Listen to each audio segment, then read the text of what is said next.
कि अगर जूम है या फिर फेसबुक है या फिर व्हाट्सएप है, तो ये जो चीजें है ये चीजें अचानक से नहीं आई थी मार्केट में। ये आते समय कुछ कुछ थी और आने के बाद कुछ और बन गई। मतलब पहले उनको बनाने के पहले पीछे का जो उद्देश्य था वो बहुत ही मामूली था, बहुत ही मतलब एक्सीडेंटल कहानी है उन सभी की। कि वो बनाया तो था कुछ छोटे मोटे काम के लिए, लेकिन वो बन गया बहुत बड़े बड़े कामों के लिए। मतलब एज पर कस्टमर्स यूज, मतलब कस्टमर्स का जैसा रहता है ना, कस्टमर का जैसा बिहेवियर रहता है, जो जिस प्रकार के डिमांड मार्केट में आते हैं उस प्रकार के प्रोडक्ट्स, उस प्रकार के प्रॉब्लम सॉल्विंग सॉल्यूशंस मार्केट में लाने का काम जो कंपनी करती है, जो इंसान करता है, वही इंसान सबसे ज्यादा कमाता भी है और सबसे ज्यादा लोगों की मदद भी करता है। तो ये सब कुछ हमारे साथ होने वाले वन पैसे में आने के बाद।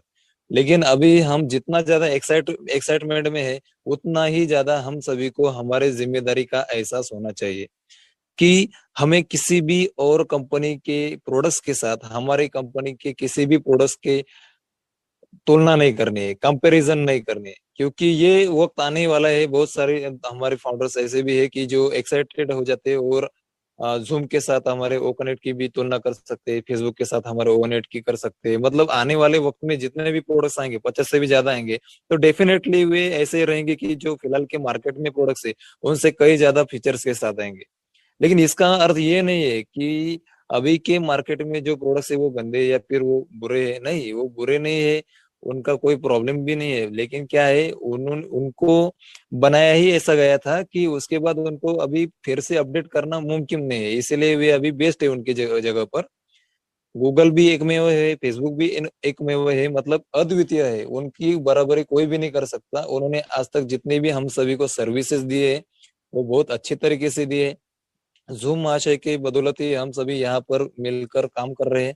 सभी इन सभी सोशल मीडिया का उपयोग करके, व्हाट्सअप अगर नहीं होता तो हम अब एक दूसरे की तरफ इंस्ट्रक्शन नहीं पहुंचा सकते थे, फेसबुक अगर नहीं होता तो हम हमारे ऑन पेसु का झंडा यहाँ वहाँ लहरा नहीं सकते थे, हम इतने बड़े बड़े ग्रुप्स बनाकर एक दूसरे से कम्युनिकेशन नहीं कर सकते थे अगर फेसबुक नहीं होता, अगर जूम नहीं होता तो आज यहाँ पर मैं बात नहीं कर पाता।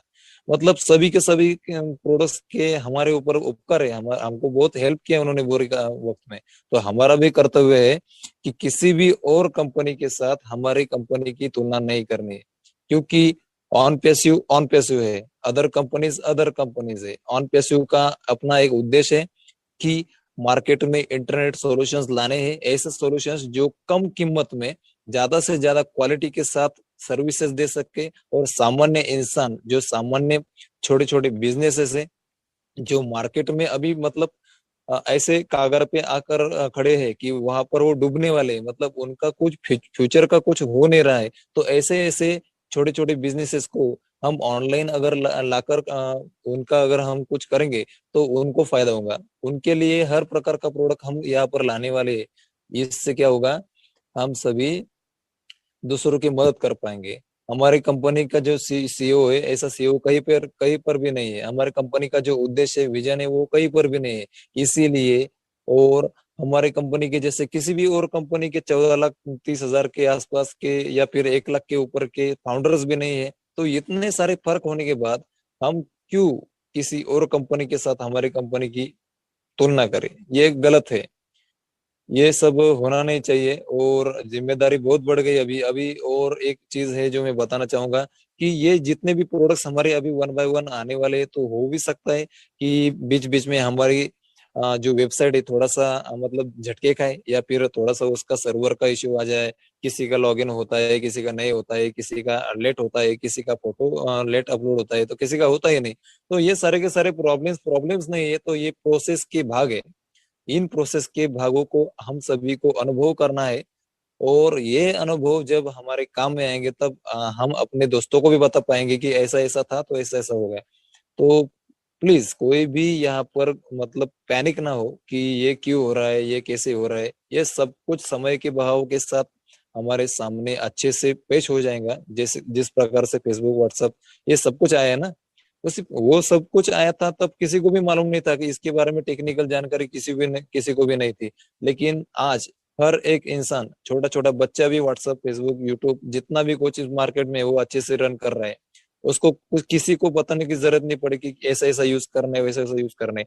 उसी प्रकार से हमारा भी ऑन पेसो का हर एक प्रोडक्ट, हर छोटे मोटे इंसान को जिसको टेक्निकल नॉलेज भी नहीं है उसको भी वो समझ में आएगा।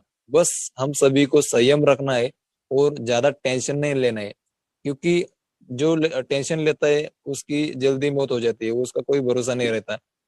टेंशन मत लो, आराम से जियो और समय के साथ होने वाले बदलाव को समझो। कोई पैनिक ना हुई है, जो सिचुएशन अभी चल रही है रजिस्ट्रेशन की हो या फिर ओ कनेक्ट की हो, उसी पर एंजॉय कीजिए। आगे क्या होगा, टेक्निकल हम क्या कर पाएंगे, और मुझे ये प्रॉब्लम आया तो क्या होगा, इसके बारे में ज्यादा मत सोचिए।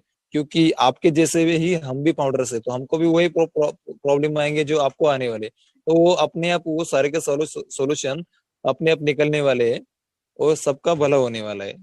इसलिए थैंक यू, मैंने ज्यादा वक्त लिया है इसलिए sorry. Thank you so much, over to Sonam ma'am. Thank you. वाह ग्रेट सर, बहुत बहुत बढ़िया आपने जानकारी दी। और जिस तरह से आपने बताया कि हमें पैनिक नहीं होना है, तो सच में। और दूसरी बात कि हमें कंपेयर नहीं करना है, क्योंकि हमारे टूल्स और दूसरे टूल्स सभी अपने अपने जगह पे सही है। और आने वाले समय में लोग कंपेयर करेंगे कि हमारे फीचर्स और दूसरे कंपनी के फीचर्स में क्या फर्क है। तो हम फाउंडर्स है, हमें बोलने की जरूरत नहीं है। पैनलिस्ट या पब्लिक ऑटोमेटिकली ये सारी चीजें बोलेंगी। तो आपने बहुत अच्छी बातें हमारे बीच में रखी है, इसके लिए आपका बहुत बहुत धन्यवाद। हमारे बीच में नेक्स्ट पार्टिसिपेट है प्रेमानंद नगाड़े सर। तो आपका मोस्ट वेलकम है नगराडे। प्रेमानंद सर, आपका स्वागत है।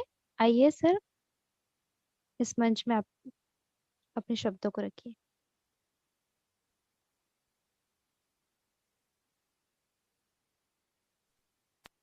हेलो। यस, बिल्कुल सर। हाँ, सबको नमस्ते। नमस्ते सर जी। हेलो। हाँ, मेरा आपकी सबको आवाज आ नमस्ते, रही है, आप सब बोलिए। सब पैनलिस्ट को। अरे हाँ, मैं सबको धन्यवाद करना चाहता हूँ। अब मेरा एक अभी जो सिर साहब ने जो बात बताई, ज्यादा एक्साइटमेंट और ये ज्यादा दिखाने की जरूरत है, तो मुझे बहुत अच्छी बात लगी है। और मेरा एक प्रॉब्लम बताना चाहता हूँ। मेरा जो ईमेल था पहला, पासवर्ड नहीं था, तो दूसरे मार्ग से रजिस्ट्रेशन तो हो गया, तो कभी उसकी जरूरत आ सकती है क्या, ये पूछना था मुझे। Hello. Yes, over to Pankaj sir. आप इनके क्वेश्चन का आंसर दीजिए please. Nagrale ji, question double से रिपीट कीजिए। वही अ, मैं रिपीट कीजिए सर, रिपीट कीजिए।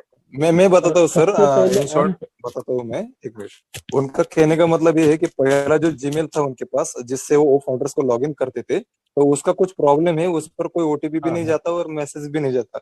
तो अब ये कैसे वैसे उन्होंने करेक्ट। मैनेज कर लिया, क्योंकि अभी अल्टरनेट ईमेल की जरूरत नहीं है हमको रजिस्ट्रेशन के लिए, तो ये तो हो गया। लेकिन उनका कहने का मतलब ये है कि आगे चलकर इस अल्टरनेट ईमेल की हमको जरूरत पड़ेगी क्या, मतलब अगर इससे अगर काम पड़ गया तो इससे क्या होगा। तो उनका मैं जवाब देना हाँ चाहता हूँ कि बिल्कुल टेंशन लेने की जरूरत नहीं है, क्योंकि हमारा जो ओमेल है, तो ओमेल हमारा ऑफिशियल ओमेल बनने वाला है, मतलब ईमेल का प्लेटफॉर्म बनने वाला है आने वाले वक्त में। तो डेफिनेटली जी। मेरे ख्याल से तो ऐसा है कि जीमेल से हमारा संबंध ही खत्म हो जाएगा कुछ दिनों में। अभी फिलहाल के लिए अल्टरनेट के रूप में हम ओटीपी के द्वारा लॉग इन कर सकते, लेकिन जिनका ओटीपी भी नहीं आता है, जिनका प्रॉब्लम है, तो सिर्फ सिंपली आप क्या कर सकते हैं, जो पासवर्ड है उसको अभी फिलहाल के लिए मैनेज कीजिए। और जब ये सब ट्रैक पर आ जाएगा, रजिस्ट्रेशन प्रोसेस हो या फिर हमारे प्रोडक्ट जो आ रहे हैं, छोटे मोटे प्रोडक्ट्स आ रहे हैं जिसकी टेस्टिंग चल रही है और लिंक्स आने वाले हैं अपने, तो जैसे ये स्टेबल हो जाता है, स्थिर हो जाती है ये सारी प्रोसेस, तो हमें हो सकता है कि अल्टरनेट ईमेल बदलने का भी ऑप्शन मिल जाए।